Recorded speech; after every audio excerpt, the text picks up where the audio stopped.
Regardons la vie de Jacob, ou ce qui lui est arrivé au Jabok, où la vie naturelle a été abandonnée, où la vie naturelle a été brisée, où elle a disparu dans ce combat avec l'ange.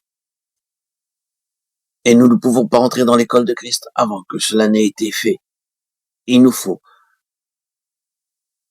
marcher avec Christ, non selon notre vie naturelle.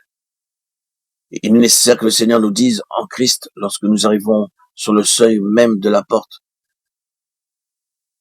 comme il s'est adressé à Nathanaël, voici un véritable Israélite dans lequel il n'y a point de fraude.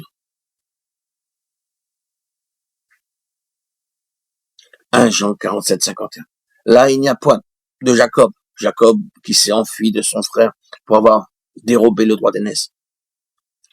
Ainsi, une fois que la vie charnelle a été brisée, vous pouvez voir le ciel ouvert.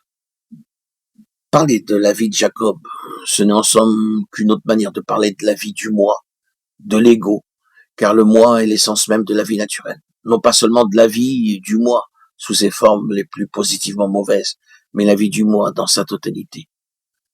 Arrêtons-nous sur cela. Regardons le Seigneur Jésus. Nul ne saurait dire que la vie du moi en Christ ait été semblable à notre propre vie du moi. Souillée, corrompue, pécheresse. Pas du tout.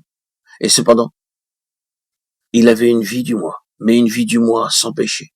Pour lui, la vie du moi signifiait simplement qu'il pouvait agir, parler, penser, juger et se mouvoir par lui-même. C'est tout.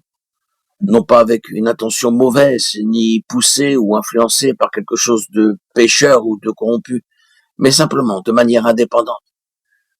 Il aurait pu faire beaucoup de bonnes choses indépendamment et dire beaucoup de bonnes choses indépendamment, mais bien qu'il n'eût point de péché en lui, il prit l'attitude et la position de quelqu'un qui ne pouvait ni ne voulait à aucun moment agir ou parler en dehors de son Père.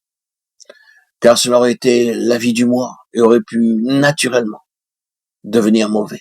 Et c'est ce que Satan cherchait.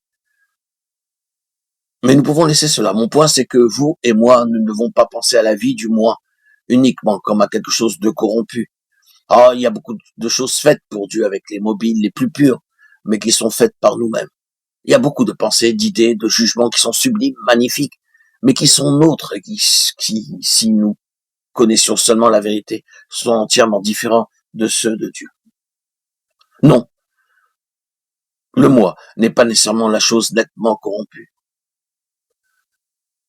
Et nous verrons cependant à mesure que nous avancerons avec Dieu dans les prochaines publications audio, qu'il se trouve toujours une note, même paraissant imperceptible, de corruption derrière tout ce qui est de nous-mêmes.